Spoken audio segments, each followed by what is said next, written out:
క్రీస్తునందు ప్రియమైన వారులారా, మరొకసారి ప్రభువైన యేసుక్రీస్తు వారి శ్రేష్టమైన నామములో సమకూర్చబడిన దేవుని జనాంగమైన మీ అందరికీ నా ప్రభువైన యేసుక్రీస్తు నామమున హృదయపూర్వకమైన ప్రేమ వందనాలు తెలియజేస్తున్నాను. అందరికీ వందనాలు. క్రీస్తు ప్రేమలో మీరందరూ క్షేమమని తలుస్తున్నాను. అందును బట్టి ప్రభుని స్తుతిస్తున్నాను, గణపరుస్తున్నాను. సమస్త ఘనత మహిమ ప్రభావాలు తండ్రికి ఆపాదిస్తున్నాను. ఈనాటి ధ్యానం కొరకు పరిశుద్ధ బైబిల్ గ్రంథంలో నుండి మత్తయి సువార్త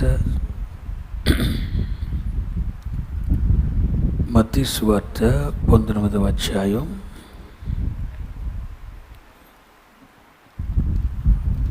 16వ వచనం నుండి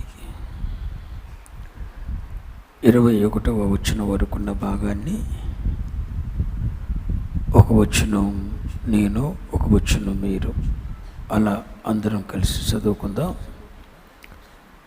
ఇదిగో ఒకడు ఆయన యొద్దకు వచ్చి, బోధకుడా, నిత్య జీవం పొందుటకు నేనే మంచి కార్యము చేయవలెనని ఆయనను అడిగాను.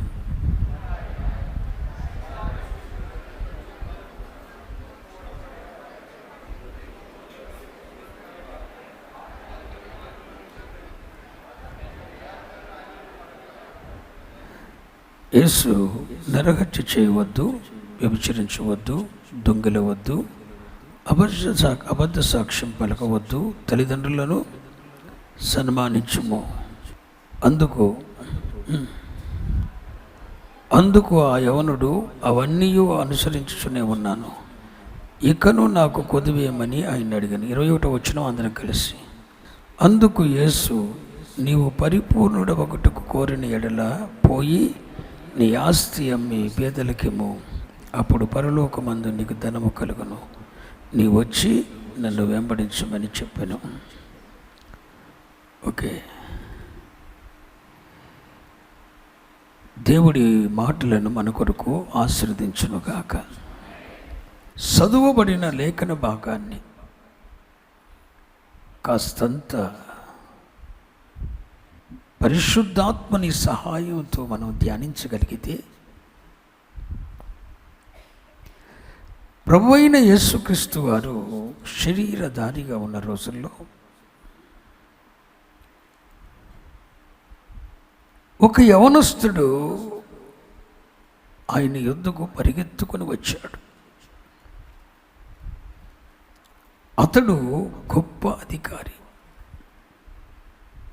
అంతేకాదండోయ్, అతడు ఒక ధనవంతుడు. ఈ ధనవంతుడైన గొప్ప అధికారి యవనస్తుడు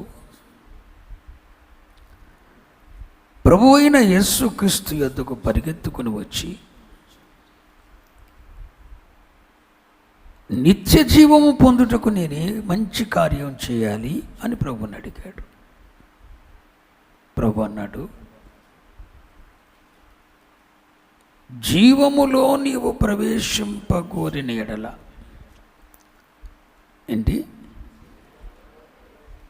నీలో జీవము లేదన్న మాటను గుర్తించావు. నీవు జీవములో ప్రవేశింపగోరిన ఎడల ఆజ్ఞలను పాటించు అన్నాడు ప్రభు. వాడన్నాడు, ఏ ఆజ్ఞలు అన్నాడు. అదే మోషే ధర్మశాస్త్రమందు రాయబడిన ఆజ్ఞలు. నరహత్య చేయవద్దు, వ్యభిచరించవద్దు, దొంగిలవద్దు, నీ తల్లిదండ్రులను సన్మానించుము, నిన్ను వలె నీ పొరుగు వారిని ప్రేమించుము, తదితర ఆజ్ఞలు అన్నాడు. వాడన్నాడు, ఇవన్నీ చిన్నతనం నుండి నేను ఆచరిస్తూనే ఉన్నాను అన్నాడు. మరి ఇంకే, అయితే నీవు పరిపూర్ణుడవు అగుటకు కోరిన ఎడల, నీవు పరిపూర్ణుడవగుట కోరిన ఎడల నీవు పరిపూర్ణుడవు కాగోరిన ఎడల నీ ఆస్తి నమ్మి బీదలకిచ్చి నీవు నన్ను వెంబడించు అన్నాడు. ఆ మాట కాస్తంత వాడికి చికాకు పుట్టించింది. వీళ్ళు ఇలాగే చెప్తారులే అని చెప్పి వారు విడిచిపెట్టి, యేసును విడిచిపెట్టి వెళ్ళిపోయాడు. వచ్చేటప్పుడు ఉన్న ఆసక్తి వెళ్ళేటప్పుడు లేదు. ఈ యవనస్తుడైన అధికారి ధనవంతుడితో ప్రభువు మాట్లాడిన మాట ఏంటంటే, నీవు పరిపూర్ణుడవు కాగోరిన ఎడల అనండి.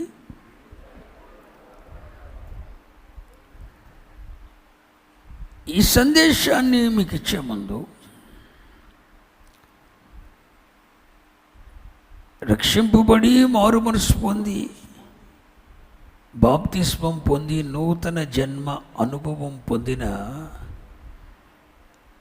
మనం చేసే భక్తి అంత పరిపూర్ణమైంది కాదు. అట్టడుగు స్థాయి భక్తి ఒకటి ఉంది.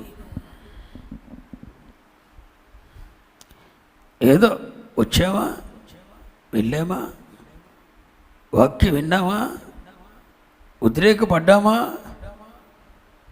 ఆ వాక్యం మనకే అని గ్రహింపు అయ్యిందిగా, అయ్యింది. వచ్చాము, వెళ్ళాము, వాక్యం విన్నాము, దేవుడు మనతోనే మాట్లాడాడు, కాసేపు ప్రార్థన చేసుకున్నాం, ఇవ్వాల్సిందేదో దేవునికి కానుకిచ్చేసాం, కాసేపు ప్రార్థన చేసుకున్నాం, వెళ్ళిపోయాం. ఈ అట్టడుగు స్థాయి భక్తి చేసే వాళ్ళకి దేవుని మహత్తరమైన శక్తి ఏంటో వాళ్ళకి తెలియదు. ఆరాధనకు వస్తారు, కానుకలు ఇస్తారు, దేవుని స్తుతిస్తారు, ప్రార్థిస్తారు, వెళ్ళిపోతారు. ఈ అట్టడుగు స్థాయి భక్తి చేసేవాడికి దేవుని శక్తి ఏంటో అర్థం కాదు. సరే, భక్తిలో రెండవ స్థాయి, మధ్యమ స్థాయి ఒకటి ఉంది. ఈ మధ్యమ స్థాయి భక్తి ఏంటంటే దేవుని కొరకు ఏదో చేయాలి అన్న ఆశ, దేవుని వలె జీవించాలి అన్న ఆశ, దేవుని కొరకు బ్రతకాలి అన్న ఆశ, దేవుడు కోరినట్టుగా బ్రతకటానికి ఏదో ఒకటి చేయాలి. ఏం చేస్తే దేవుడు కోరినట్టు బతుకుతాం? అరే, ఇన్ని సంవత్సరాలు బట్టి సన్నిధికి వస్తున్నాము, పాపము మీద జయం లేదు, ఇచ్చల మీద జయం లేదు, శరీరాశను మనం జయించలేదు. శరీరాశ అంటే అర్థం ఏంటండి? లైంగిక వాంఛలు. శరీరాశ అంటే అర్థం ఏంటండి? తిండిపోతుతనం. శరీరాశ అంటే అర్థం ఏంటండి? సోమరితనం. శరీరాశ అంటే అర్థం ఏంటండి? దేవుని కంటే సుఖాన్ని ప్రేమించటం. అరే, ఇన్ని సంవత్సరాల బట్టి దైవ సన్నిధికి వస్తున్నాం, శరీరాశ అయిన ఈ లైంగిక వాంఛలు జయించలేకపోయాం, తిండిపోతుతనాన్ని జయించలేకపోయాం, సోమరితనాన్ని జయించలేకపోయాం, దేవుని కన్నా ఎక్కువగా సుఖపడాలి, సుఖం అనే దాన్ని జయించలేకపోయాం. నేత్రాశ, కంటికి నచ్చిందల్లా అనుభవించాలి, మన సొంతం చేసుకోవాలి, అలా మనం బ్రతకాలి. ఈ నేత్రాశను కూడా జయించలేకపోయాం. ఇక అన్నిటికంటే ప్రమాదకరమైంది జీవపుడంబం, గర్వం. దీన్ని జయించలేకపోయాం. కోపాన్ని జయించలేకపోయాం, పాపాన్ని జయించలేకపోయాం, ఈర్ష్య, అసూయ అనే వాటిని జయించలేకపోయాం. అరే, జయ జీవితం లేదబ్బా, దేవుని కొరకు మనం ఏమి చేయలేకపోతున్నాం అబ్బా అని చెప్పేసి కుమిలిపోతూ నలిగిపోతూ ఉంటాడు ఈ వ్యక్తి.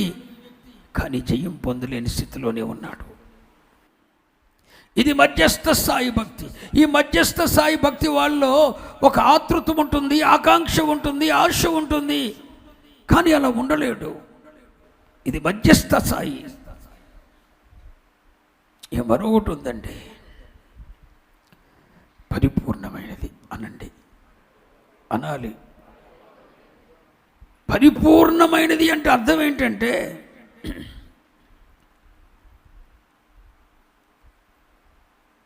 ఇక లోపము లేనిది.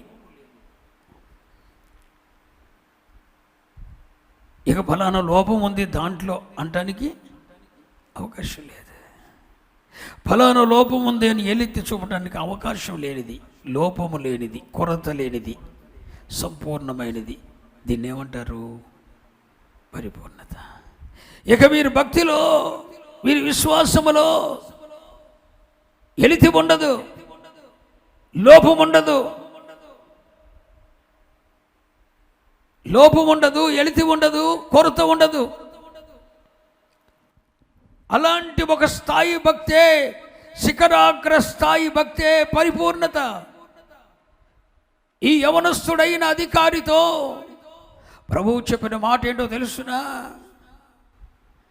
నీవు పరిపూర్ణుడవు కాకోరని ఎడల లోపము లేని భక్తి, లోపము లేని కొరత లేని భక్తి, కొరత లేని భక్తి, కొరత లేని విశ్వాసం, కొరత లేని పరిశుద్ధ జీవితం, లోపము లేనిది. నువ్వు అలా బ్రతకాలనుకుంటే, లోపము లేని కొరత లేని ఆత్మీయతతో దేవుని కొరకు బ్రతకాలంటే, పరిపూర్ణుడవు కాగాలంటే అని చెప్పాడు యేసయ్య. ఏంటి అసలు పరిపూర్ణత అంటే? మనం చేసే భక్తిలోనైనా, విశ్వాసంలోనైనా, దేనిలోనైనా లోపము లేనిది, కొరత లేనిది, సంపూర్ణమైనది, పరిపూర్ణమైనది. అర్థమైన వాళ్ళు దేవునికి స్తోత్రం చెప్పండి.